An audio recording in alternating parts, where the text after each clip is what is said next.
live. Ooh, it's neat. Pretty rad. I'm Caroline. I'm Dan. And we're with Verdant North.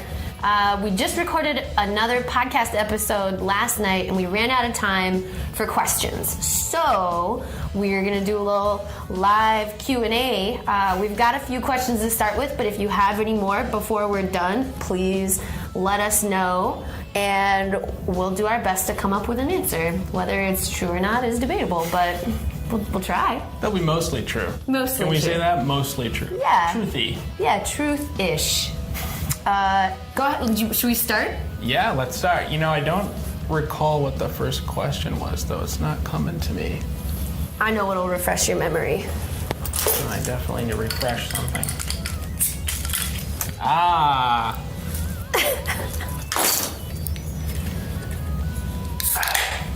All right. It was dill. Dill's what we were going to talk about.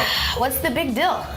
The big deal is that one of our listeners noticed that their dill is growing in clumpy this year. Clumpy dill. Clumpy dill, but it wasn't last year. Clogging your drains. What gives? The answer is that is really hard for us to tell without pictures. Yeah. Also, you should probably, if you do take pictures, send those pictures to the extension office. Those horticulturists are super good at that kind of thing, and I feel like they're going to be more accurate than I'm capable of being. Yeah. We could probably call them professionals. They're pretty much pro. Professionals, yeah. Yeah. Pro-ish. Pro-y. Pretty pro-sessional. Pro-like. I would also mention dill. that dill is a biennial. So that might have something to do with why it would look different this year compared to last year. So it might be a new plant that's basil base, not basil the herb, base this year, and next year shoots up like a hollyhock. Yeah. That's a guess. We're just pulling them out of our minds here, and Our refreshed minds. so I'm gonna say that's our best answer, and Yeah. we're gonna move it along. That's what we got to go on there.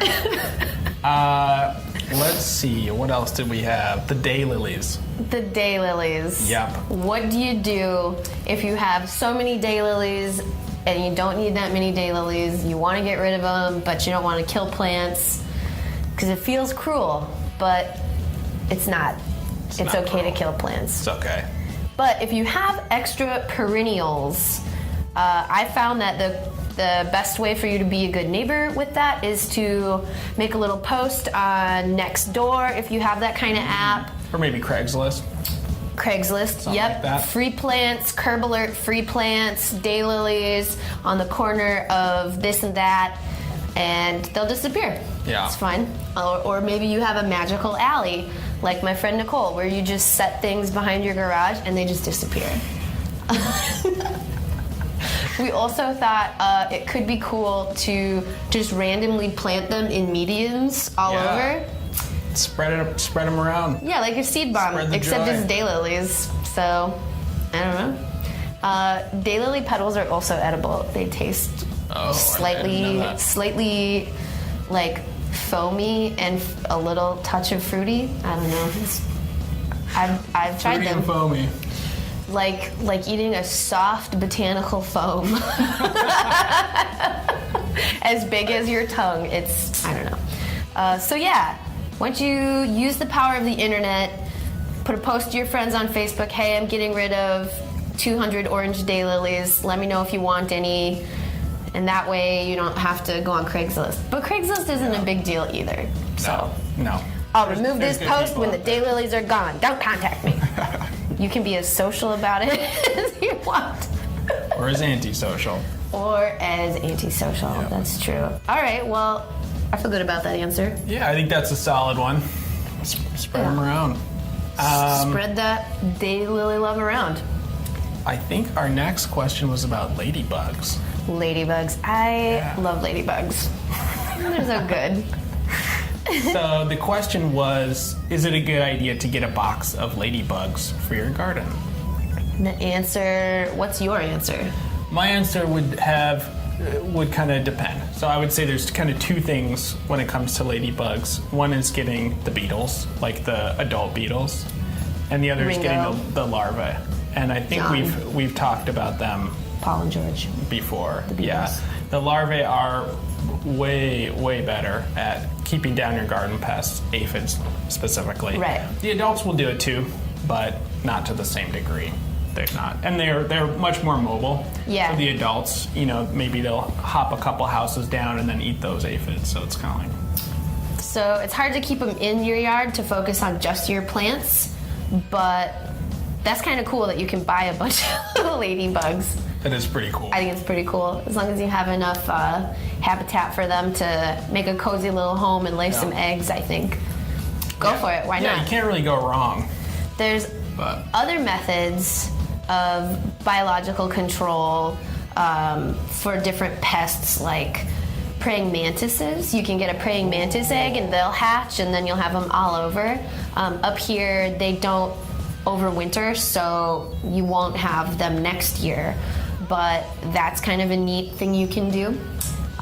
You can also buy nematodes. Those won't help with aphids, but nematodes and milky spore are two different biological controls for like beetle grubs in your lawn and in your gardens. So I'm all for using biological controls. Heck yeah, more bugs. Well, more good bugs. Yeah. All right. Yeah. More good bugs. I think that's good. So let's see. The last question was about pinching. All right. Will you please show them how you took notes about our first 4 questions? You mean like how we remembered what the questions were? Yeah. In Dan's little chicken scratch on his finger. Hey, I can read it. It's illegible to everyone except him. So in secret Dan code. Secret code. So the last question topic is pinching. Yeah. Should you pinch your plants? And actually, yes, but the question specifically was about Oriental lilies, and the answer is no. Nope. So how do you know which plants to pinch? A lot of trial and error, but mostly plants that bloom off of one spike, like a lily, you don't want to pinch, or you just won't get flowers that year. Yeah. So leave the lilies alone. Put your daylilies on Craigslist. Don't eat Asiatic lilies. They're bad for cats as well. I did not know that. But I don't have a cat, so it's... Yes, you do. Your cat is Rainbow. I've got a roommate with a cat, yeah. So I guess kind of I do. Rainbow the cat loves you. He's pretty cool. Okay, so what are things you should be pinching? Dahlias you can pinch. Basil you can pinch. Yeah, a lot of herbs. Coleus, thyme. Yeah. Basically any herb that's starting to bloom, you can kind of pinch it back. Yeah, the other thing that I would recommend, even when you're harvesting a lot of those herbs, like whenever I'm harvesting basil, you're kind of pinching back sometimes as you harvest it. Yeah. Sorry, I'm getting a spam call. Spam. Yeah, but so like, let's say you're gonna harvest some basil, pinch off like the top bit, then you've got your basil and the plant gets pinched back, and it can, when it grows, it's gonna grow out bushier, and so you're actually gonna end up with more. So that's kind of that's the better way to do it anyway. I tried to look up a bunch of things that you should be pinching. Pinch tall annual plants and tall perennials that grow in large clumps, like phlox, monarda, which is also called bee balm, your asters and mums, veronica, turtlehead, monkshood, and sneezeweed, because we all have turtlehead, monkshood, and sneezeweed. Hey, at least the list was thorough. Yeah. At least the list was very thorough. But yeah, there's stuff you don't pinch, like you don't pinch peonies, you don't pinch irises, you don't pinch red hot pokers or, coral bells and yarrow. So no to those. Save the pinching for your annuals that bloom often on multiple stems. Yep. And I would say it does kind of two things, right? One is you're pinching it back so that it can grow out bushier in the case of like herbs and things like that and some flowers. But the other thing is if you just want to delay the blooms. So sometimes like if you've got chrysanthemum, you're like, you know what? I'd prefer this to really be going full steam in the fall as opposed to late summer. When your other flowers are dying down, then you can have your chrysanthemums popping up in the fall. So once they start to produce those little flower buds, you can pinch all those buds off and then just kind of like reset it, and it'll take another couple weeks. Or if you want to extend your bloom season, just pinch half of them, and then you'll have a first flush and a second flush of flowers at different heights, and then you double down on your color for your season. So good. Absolutely. I think that's it. Anybody give us other questions? Just a good one. Oh, Brian, sorry it was choppy. We'll have to try better next time. But yeah, if you have questions, go ahead and go to the Verdant North message area on Facebook and send us a message. You can email us at theverdantnorthteam@gmail.com. I think it's just Verdant North Team. There's no the. We are the, but don't use the. Does that make sense? Makes sense to me. All right. Sounds good. Hey, everybody, happy 4th of July. Hopefully we get to do more live videos and stuff like this. So thanks for watching, even if it's after we were live. And cheers. Doodly do. It's okay to kill plants. It's okay.